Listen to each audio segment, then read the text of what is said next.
बिस्मिल्लाहिर्रहमानिर्रहीम। शुरू अल्लाह के नाम से जो बड़ा मेहरबान नहायत रहम वाला है। रसूल सल्लल्लाहु अलैहि वसल्लम ने इरशाद फरमाया, अज़ान और बारिश की हालतों में दुआ रद्द नहीं होती। नबी करीम सल्लल्लाहु अलैहि वसल्लम ने इरशाद फरमाया, आँखों का रोना और दिल का खौफ अल्लाह की रहमत है। हज़रत मोहम्मद सल्लल्लाहु अलैहि वसल्लम ने फरमाया, दुनिया आखिरत की खेती है, जो बोगे वो काटोगे। रसूल सल्लल्लाहु अलैहि वसल्लम ने इरशाद फरमाया, अल्लाह ताला माँ बाप को सताने का गुनाह कभी नहीं बख्शेगा।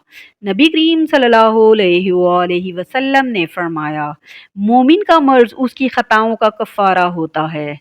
रसूल सल्लल्लाहु अलैहि वसल्लम ने इरशाद फरमाया, मुसलमानों, अगर तुम में से कोई चाहता है कि वो अल्लाह से बातें करें तो उसको लाजिम है कि कुरान पढ़े।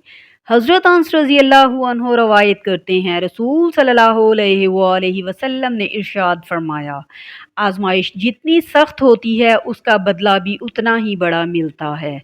नबी करीम सल्लल्लाहु अलैहि वसल्लम ने इरशाद फरमाया, आसानियाँ पैदा करो, मुश्किलात में लोगों में इत्मीनान पैदा करो और नफ़रत मत फैलाओ। सरकारे दो आलम सल्लल्लाहु अलैहि वसल्लम ने इरशाद फरमाया, अपने आप को, अपनी औलाद को, अपने खादमों को और अपने माल को बद्दुआ ना दो।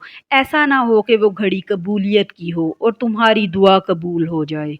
रसूल सल्लल्लाहु अलैहि वसल्लम ने इरशाद फरमाया, अल्लाह ताला जिसके साथ खैर व भलाई करना चाहता है उसे बीमारी की तकलीफ़ और दीगर मुसीबतों में मुब्तला कर देता है।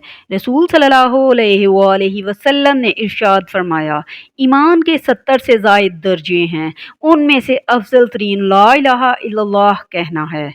अल्लाह पाक हमें इन प्यारी अहादीस पर अमल करने की तौफीक अता फरमाए। आमीन।